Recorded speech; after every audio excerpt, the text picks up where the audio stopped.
Starting with the name of Allah Almighty, who is the master of the day of judgment, and a bundle of Durud Islam on beloved Prophet Muhammad sallallahu alaihi wasallam. Dear students, I am Abid Hussain Butta and you are watching my YouTube and Facebook channel Talimat Tarbiyya 72. In this video, I am going to solve question number 3 of exercise 1C for new syllabus mathematics D3 updated 7th edition. और question की statement है कि 100 men working 8 hours a day can complete a job in 35 days.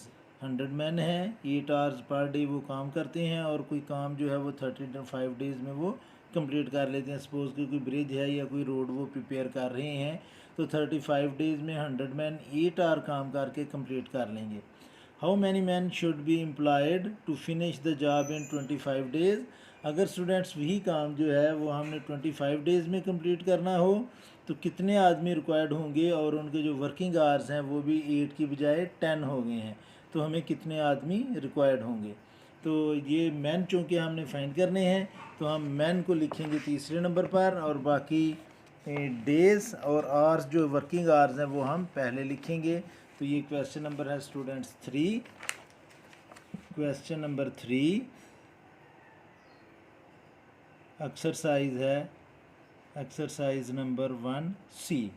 तो इसमें चूँकि हमने students man find करने हैं तो मैन हम लिखेंगे तीसरे नंबर पर, और डेज़ जो हैं वो भी 2 दफ़ा गिवन है और आवर्स जो हैं वो भी 2 दफ़ा गिवन है. तो आवर्स, डेज़ और मैन हम लेकर इसको सॉल्व करेंगे.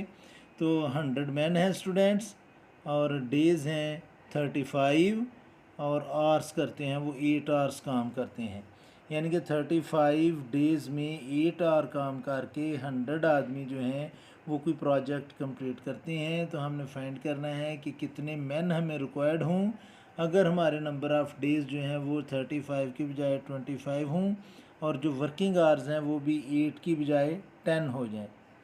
तो कितने मैन रिक्वायर्ड होंगे. तो स्टूडेंट्स सबसे पहले हम डेज़ को इग्नोर करेंगे. अब आपने देखना है कि अगर 8 आवर्स 100 मैन काम करें तो कोई प्रोजेक्ट कंप्लीट होता है. अगर 10 आवर्स काम करें एक आदमी तो नंबर ऑफ़ मैन जो हैं वो भी कम होंगे, क्योंकि एक आदमी भी 8 घंटे की बजाय 10 घंटे काम करेगा तो आदमी कम भी होंगे तो वो काम कंप्लीट होगा. तो ये बनेगा इन्वर्स प्रोपोर्शन, क्योंकि नंबर ऑफ़ आवर्स बढ़ रहे हैं और इससे related number of man come होंगे, क्योंकि अभी एक आदमी 8 घंटे की बजाय 10 घंटे काम कर रहा है. तो ये बनेगा इन्वर्स प्रोपोर्शन.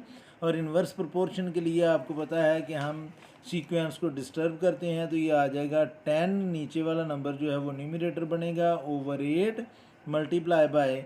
अब इसको आवर्स को भूल जाएं. अब हम डेज़ को कंपेयर करेंगे कि 35 डेज़ में 100 मैन काम करते हैं. अब डेज़ कम हो गए हैं तो डेफिनेटली ज़्यादा आदमी हम हायर करेंगे तो वो प्रोजेक्ट कंप्लीट होगा. तो ये भी इन्वर्स प्रोपोर्शन बनेगा, क्योंकि नंबर ऑफ़ डेज़ कम हो रहे हैं तो इससे रिलेटेड हमें आदमी जो है वो ज़्यादा रिक्वायर्ड हैं. तो ये भी स्टूडेंट्स बनेगा इन्वर्स प्रोपोर्शन. तो इसको भी हम लिखेंगे 25/35 इज़ इक्वल टू, इस सीक्वेंस को हम ऐसे लिखेंगे 100/x. जो अननोन वैल्यू होती है उसके सीक्वेंस को हम सेम एज इट इज़ लिखते हैं. लेफ़्ट साइड को हम सिंप्लीफाई कर सकते हैं. 5 5 25 और 5 7 35, यानी कि मैंने दोनों को 5 से कैंसिल किया. इन दोनों को हम 2 से कैंसिल करेंगे. 2 4 8 और 2 5 10. तो 5 5 25 over 4 7 28 is equal to 100/x. अब स्टूडेंट्स हम इसको करेंगे क्रॉस मल्टीप्लाई, क्योंकि हमने वैल्यू फाइंड करनी है x की.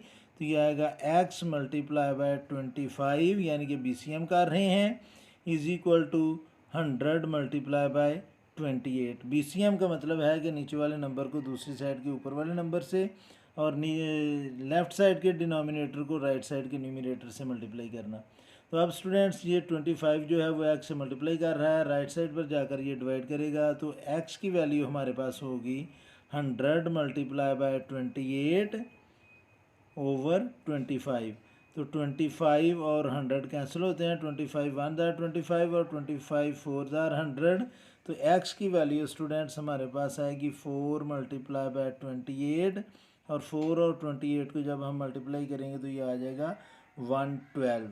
तो स्टूडेंट्स 112 मैन जो हैं वो 25 डेज़ में 10 आवर्स काम करके उस प्रोजेक्ट को कंप्लीट कर लेते हैं। इस क्वेश्चन का आंसर जो पीछे दिया हुआ है स्टूडेंट्स वो गलत है। पीछे आंसर है इसका 175, तो वो गलत है। तो इस बात को आपने माइंड में रखना है कि करेक्ट आंसर जो है वो 112 है। तो इस वीडियो में इतना ही काफ़ी है। मेरी अल्लाह से दुआ है कि अल्लाह ताला हमेशा आपको खुश रखे और ज़िंदगी के हर मैदान में कामयाब करे। आमीन। अल्लाह हाफिज़।